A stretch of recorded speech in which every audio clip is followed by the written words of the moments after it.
គុំ cover ត្រឡប់មកវិញជួបសម្បត្តិកងទៀតហើយថ្ងៃនេះខ្ញុំមានវីដេអូមួយសម្រាប់ចែកម្លែកទៀតហើយគឺតាក់ទងនឹង DHCP server តើអ្វីគឺជា DHCP server DHCP server ដែលមកពីពាក្យពេញថា Dynamic Host Configuration Protocol ដែលវាគឺជា server មួយសម្រាប់បោះ IP address ទៅក្នុង local counter នៅក្នុង LAN តែមួយដើម្បីឲ្យវាអាច communicate ជាមួយនឹងគ្នាបាន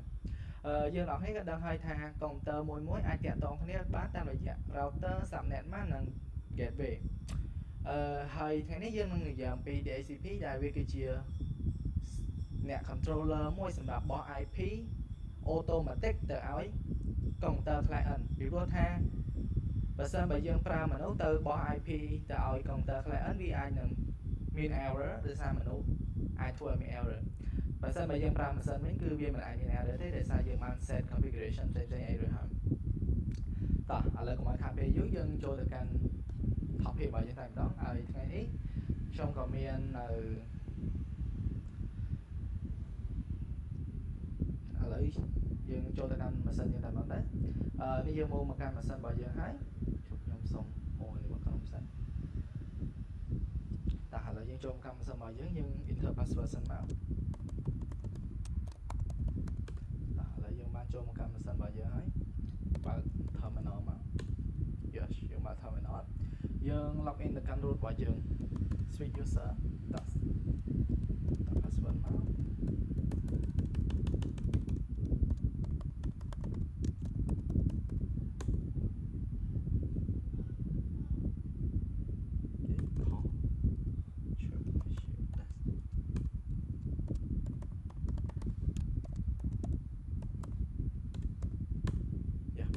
បាន login មកកាន់ root របស់យើងហើយតោះ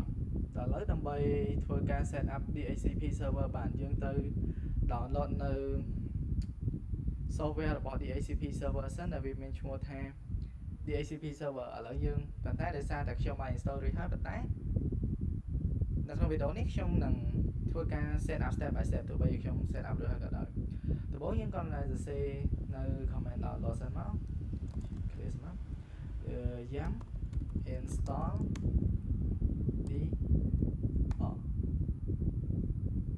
DHCP server នេះដោយសារតែខ្ញុំបាន download រួចហើយវាបានប្រាប់ថាខ្ញុំបាន download ហើយអញ្ចឹងបើអ្នកនរគ្នាមិនត download ទេអ្នកនរគ្នាគ្រាន់តែចុច yes ទៅវានឹង download ឲ្យយើងរួចជាការស្រេចតោះចូលដល់ចំណុចបន្តគឺការ configuration យើងត្រូវចូលទៅកាន់ file configuration របស់វាសិនយើងត្រូវចូលទៅកាន់យើង nano ស្មើដើម្បី write file etc DHCP ហើយនឹង DHCP config DHCPD.config នេះគឺខ្ញុំបានសរសេរ demo រួចហើយដែលនេះគឺជា configuration របស់ខ្ញុំអ្នកអាចសរសេរតាមខ្ញុំក៏បានឬក៏សរសេរផ្សេងពីខ្ញុំក៏បានដែរខ្ញុំនឹងបញ្ចូលមួយដែលថ្ងៃនេះកន្លែងនេះគឺជា DNS auto style ណាគឺយើងដាក់ simple configuration ដោយមិនបាច់ចាំ style ហើយយើងត្រូវដាក់ authoritative ដើម្បីឲ្យវាមានការ access បានហើយនេះគឺជា subnet mask របស់យើង subnet របស់ IP របស់យើងដែលយើងបានកំណត់បន្តិចទៀតខ្ញុំនឹងចូលទៅបដូរនៅ IP របស់ counter យើងទៅជា static ដោយសារតែបើយើងដាក់នៅ dynamic វាពេលខ្លះវាអាចបដូរ IP ធ្វើឲ្យ server របស់យើងទាំងអញ្ចឹងគ្រប់ server ដែលប្រើ DHCP ទាំងអស់ត្រូវតែ set IP ទៅជា static នេះគឺជា IP របស់យើងគឺ 192.168.1.0 ដែលនេះគឺជា subnet mask របស់យើងគឺ255.255.0ហើយនេះគឺជា rank ដែលយើងអាចឲ្យវា auto បានគឺ rank នេះគឺជាចំនួន IP ដែលយើង set ឲ្យវា auto គឺចាប់ពី IP 192.168.1.101 ដល់ 192.168.1.150កន្លែងនេះយើងក៏អាច set up វាផ្សេងដែរអាចឡើងដល់200ក៏បានដែរកន្លែងនេះកន្លែង rank ហ្នឹងគឺយើងតាមតែយើងទេគឺតាមម៉ាស៊ីន counter នៅក្នុងក្រុមហ៊ុនយើងឬក៏តាមស្ថាប័នយើងទេហើយនេះគឺជា option subnet mask របស់យើងត្រូវតែដាក់វាជាដាច់ខាត option router ជាទូទៅគឺយើង DHCP គឺគេតែងតែយក IP address ទី1យកទៅដាក់នៅ default router ដើម្បីងាយស្រួលចងចាំហើយនៅនេះគឺជា option domain name option domain name នេះគឺជា domain name ដែលយើងបានបង្កើតនៅវីដេអូមុនបើអ្នកចង់ដឹងថា domain នេះបានមកពីណាអ្នកអាចចូលទៅមើលវីដេអូដែលខ្ញុំបាន record កាលពីវីដេអូមុនដែលខ្ញុំបានសរសេរថា DNS server ហើយនេះគឺជា domain name server IP យើងអាចកន្លែងនេះគឺ option យើងអាច set នៅ domain name server របស់យើងក៏បានហើយកន្លែងនេះគឺយើងអាចដាក់នៅ domain name server របស់ server គេផ្សេងបានដែរនេះគឺជា 8.8.8 គឺជា domain name ជា IP domain name server របស់ google.com ហើយនេះគឺជា default lifetime ន័យថានៅពេលដែលកុងទ័រមួយ connect មកកាន់ internet របស់យើងនឹងបោះ IP ឲ្យកុងទ័រនោះរយៈពេល 7200 second 7200 second បានន័យថារយៈពេល 2 ម៉ោងដោយសារតែ 1 ម៉ោងមានរយៈពេល 3600 second 3600 វិនាទីអញ្ចឹងរយៈពេល 7200 នេះគឺរយៈពេល 2 ម៉ោងហើយ make less time នេះគឺ 14400 យើងអ្នកនេះអាចយកវាទៅចែកនឹង 3600 ទៅឃើញរយៈពេលប្រហែលថ្ងៃហើយអានៅនេះ file config របស់យើងគឺមានតែប៉ុណ្្នឹងទេយើងនឹងចូលទៅបន្តគឺយើងនឹងទៅបដូរនៅ IP address របស់ counter យើងទៅជា static control H ដើម្បី save សិន clear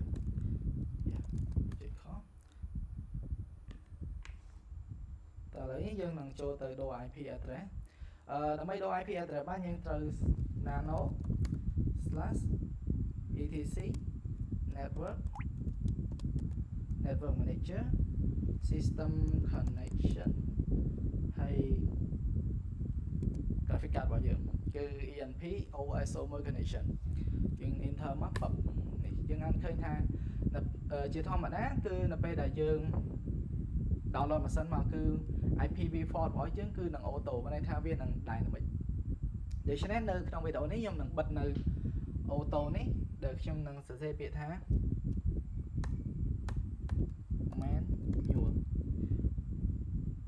manual នេះបានន័យថាយើងនឹង set ឲ្យវាដោយខ្លួនឯង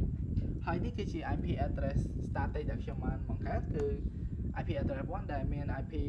192.168.1.100 គឺជា IP counter នេះដែលនេះគឺជាហើយ 192.168.1.1 នេះគឺជា router ហើយនេះគឺជា DNS យើងបើកមក control X ដើម្បី save yes ឥឡូវនេះយើងសូម restart សិនដើម្បីវាបដូរ IP counter របស់យើង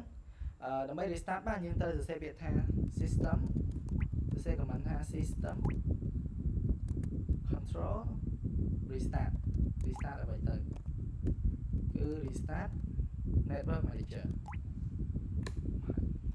គឺ restart ហើយឥឡូវយើងមកឆែក IP មកតើវាបាន IP 192.168.100 ដែលយើងបាន assign ឲ្យវាដែរទេយើងសេ IP ADDR នេះតែអាចឃើញបាននេះគឺ IP ដែលយើងបាន set ឲ្យមិញ 192.168.1.100 បាទឥឡូវនេះខ្ញុំនឹងធ្វើការបើក configuration ទៅកាន់ម៉ាស៊ីន macOS របស់ខ្ញុំដើម្បី connect មកកាន់ DHCP នេះប៉ុន្តែដើម្បី connect បានដោយសារតែម៉ាស៊ីន Mac វាបិទ security អញ្ចឹងខ្ញុំត្រូវបើក port របស់ network card របស់ macOS សិនដើម្បីបើក network card របស់ macOS ដំបូងយើងត្រូវចូលមកកាន់ដើម្បីយើងបើក port បានយើងត្រូវចូលមកកាន់ file ដែលមានឈ្មោះថាយើង nano សិនមកហើយ etc/system-config system-config network script ហើយនឹង file របស់យើងនេះគឺ file ដែលខ្ញុំបានសរសេររួចហើយតែ file នេះអ្នកគេអាចដាក់ឈ្មោះអីក៏បានដែរតាម network card របស់អ្នកគេខ្ញុំបានដាក់ឈ្មោះ ifcfg ec33 ដែលវាគឺជា capture card network card របស់ខ្ញុំនេះបើកមកហើយយើងគ្រាន់តែសរសេរនេះនៅsentence អស់នេះគឺវានឹងធ្វើការឲ្យយើងស្គាល់ហើយនេះគឺ device ENS33 ដែលគឺជា capture card គឺជា network card របស់ខ្ញុំគឺហើយ board prototype nan outboard yes on board បានន័យថាយើងនឹង board IP address នេះគឺជា default គឺជា IP របស់ router យើងដែលយើងបាន set default router ហើយនេះគឺជា gateway របស់យើងហើយ subnet mask ដើម្បីឲ្យវា communicate គ្នាបានហើយយើង control agent មក yes ហើយយើងនឹងធ្វើការ restart សិនដើម្បី restart បានយើងប្រើ command បាញ់មិញដែរមក system start network manager clear តោះឥឡូវនេះយើងនឹងមក start survey របស់ DHCP យើង enable សិនមក system control enable ដើម្បីបើកឲ្យ DHCP នេះដំណើរការ DHCP នេះយើង enable ហើយឥឡូវយើងនឹង start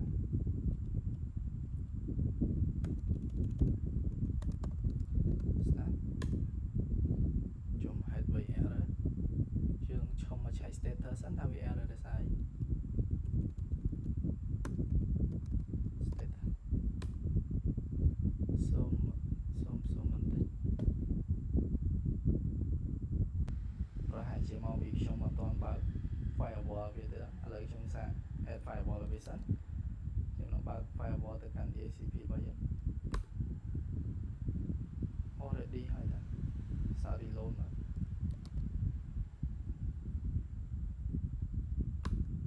ចាសក់សេះឥឡូវយើងសាកមក start service ថ្មីមើលនៅតែ error ខ្ញុំសូម debug មើលវាបន្តិចសិនថាវា error មកពីអី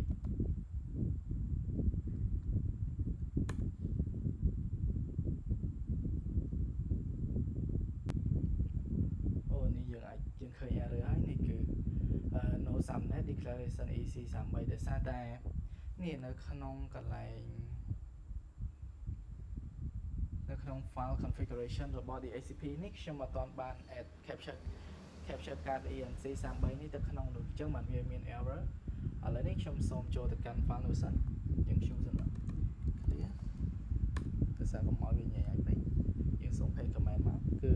ចូលមកកាន់system etc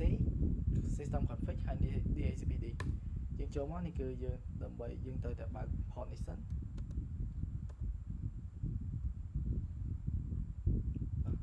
ឡូវនេះយើងបើក port ហើយយើង control X ចេញទៅវិញ yes clear សិនមកហើយយើង clear មក start នៅតែ error កន្លែងនេះប្រហែលជាមកពី network card របស់ខ្ញុំណា ENS32 នឹងមាន error ឥឡូវនេះខ្ញុំនឹងមកដូរ network card នេះចេញតែម្ដងទៅខ្ញុំនឹងប្រើ EN0 វិញតើឥឡូវយើងចូលមកកាន់ file config របស់យើងសិនយើងបើកសិនមកទៅណាបាទចូលមក start អត់ទៅទេ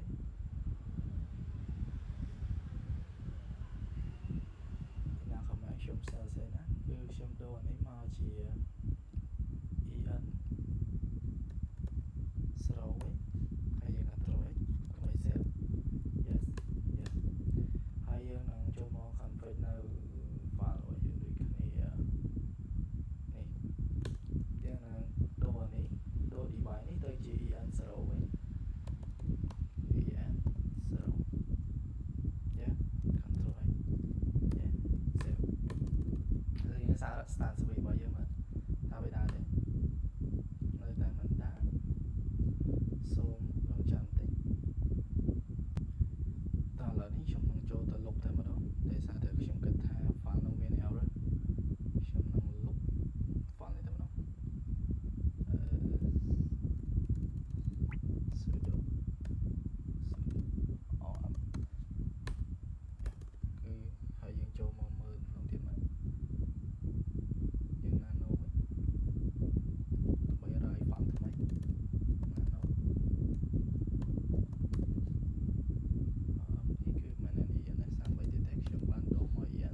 គឺខ្ញុំដាក់កន្លែងនេះ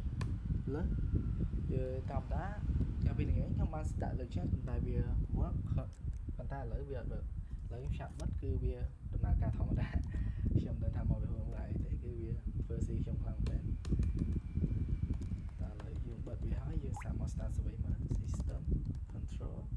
start DHCPD វា work ខ្ញុំមិនដឹងថាល្ងាចនេះវាមកពីមូលហេតុអីទេឥឡូវយើងមក check status មើល system control status DHCPD វា currently វា work ប៉ុន្តែមិនយក work នឹងមកពីមូលហេតុអីតែឥឡូវវា work ហើយខ្ញុំនឹងយកម៉ាស៊ីន macOS មកតេស្តតែម្ដងឥឡូវនេះចូលមកកាន់ម៉ាស៊ីន macOS របស់ខ្ញុំហើយខ្ញុំសូមបើក terminal សិន terminal ឥឡូវនេះ terminal របស់យើងបើកហើយឥឡូវនេះយើងនឹង check IP នៅក្នុង internet របស់យើងដោយសារតែមិញយើងអត់ទាន់ enable ទៅកាន់ DHCP ទេឥឡូវយើងមក check IP សិនហើយយើងនឹង down វាហើយ up វានឹងដូរ IP ឲ្យយើងឥឡូវនេះយើង check សិនគឺនៃ command ចាំតិចខ្ញុំនឹង copy ដាក់ក្នុងទៅខ្ញុំចូលសេនេះគឺ sudo IP config en0 ដោយសារមិញយើងបាន config port វានៅលើ port en0 យើងទៅកាន់ password ដោយសារវា security password ក្នុងទៅរបស់យើង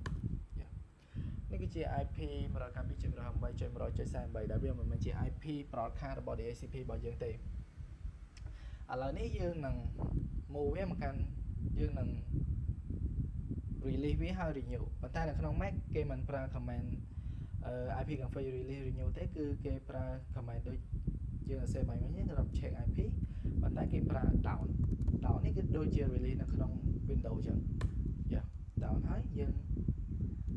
នេះឃើញវា Wi-Fi ដែរបាទទេឥឡូវយើង up វិញ up yes វា up វិញវាពងខ្នែកហើយយើងមក check IP config របស់យើងមើលតើវាដូរ IP នៅទេមូលហេតុអីជប់ខ្ញុំសូមមក check នៅម៉ាស៊ីនរបស់យើងសិនមូលហេតុអីយើង check history ឥឡូវយើងមក check list មើលតើវាបោះ IP ចេញទេcat var DHCP list នេះគឺ IP គឺបានបោះ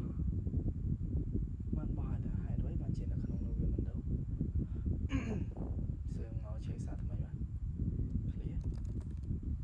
យើងនឹង IP config down យើង check IP config ឲ្យ en0 មើលយើងគឺមិនមានហើយយើង up វិញសិន up subnet វាមកទៅសូមចាំតិចដោយសារតែយើងដាក់ដូច្នេះវាពិបាកមើលដែរយើងនឹង grab មើល subnet វា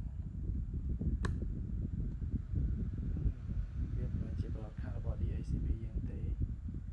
សូមចាំតិចតាមរយៈ IP របស់យើងគឺបានដូរហើយគឺមិនមែនគឺដោយសារតែខ្ញុំ play restart network manager អញ្ចឹងដូច្នេះទៅធ្វើវាerrorចឹងវីដេអូយើងក៏មានតែប៉ុណ្ណេះសូមអរគុណអ្នកនរសម្រាប់ការតាមដានតាំងពីដើមរហូតដល់ចប់សូមអរគុណហើយក៏សូមទោសដែរដោយសារតែវីដេអូនេះក៏មាន error ច្រើនដែរប៉ុន្តែខ្ញុំព្យាយាមធ្វើដូច្នេះដើម្បីឲ្យមានជួប error ដោយសារប្រសិនបើអ្នកអាចជួប error គឺអាចដោះស្រាយបានអញ្ចឹងជួបគ្នាវីដេអូហើយបាយបាយ